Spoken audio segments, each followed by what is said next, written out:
Thank you, Mr. Speaker. To the Minister of Northern Development and Mines. Over the past month, I've had the opportunity to tour a number of mines operating in the province, and I'm sure that you would agree with me that the work they do is remarkable. By far, the number one issue that continues to be raised is uncertainty in the permitting process in Ontario. The Fraser Institute's annual survey of mining companies reflects this and has placed Ontario near the back of the pack for mining jurisdictions in Canada. In the Investment Attractiveness Index, Ontario fell 9 places to 23rd in the world. Minister, even with the changes made with the Mining Act, why does it take so long to permit a mine in Ontario? Minister Northern Development and Mines. Thank you very much for the question from my critic on the other side of the House. I mean, certainly we continue to work very, very closely with industry and with all stakeholders in the mining sector to continue to move mining projects forward, as we also work very hard to encourage investment in the province of Ontario. We see the successes continually as new mines continue to open up, despite the reality of the down cycle, particularly in commodity pricing.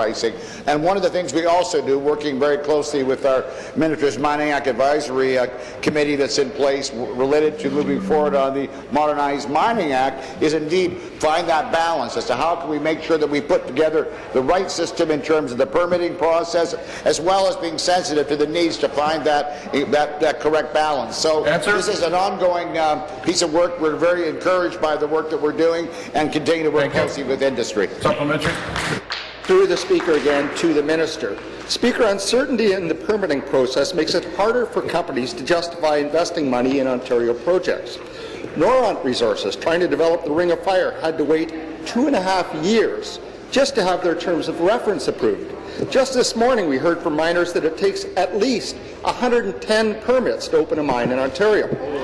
This uncertainty is compounded when taking into account the costs of high energy rates faced by industrial consumers in Ontario.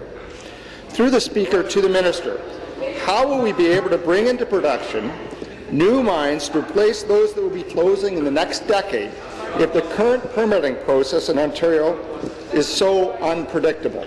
Thank you. Minister. Thank you very much, Mr. Speaker. I really do appreciate the question, and it's an important one today when we do have, obviously, the miners here, Meet the Miners Day in the legislature, and we'll all be involved in activities throughout the day. I think the important point to point out is that, indeed, we recognize that, indeed, it's important to make sure we do the best job we can in terms of moving the permitting process forward. We have a one-window approach, which, again, the member would know well about. And may I say, I've already been part of a meeting with the Ontario Mining Association this morning, and one of the things that actually Chris Hodgson, the president of the OMA, spoke about was the reality of actually a level of certainty in the province of Ontario related to the rules and regulations that are in place, which is not to say it's a perfect system, but again, that's where the challenge is to find that balance. When we began the modernization of the Mining Act, we said very early on, this is about balance, finding a way to maintain a positive investment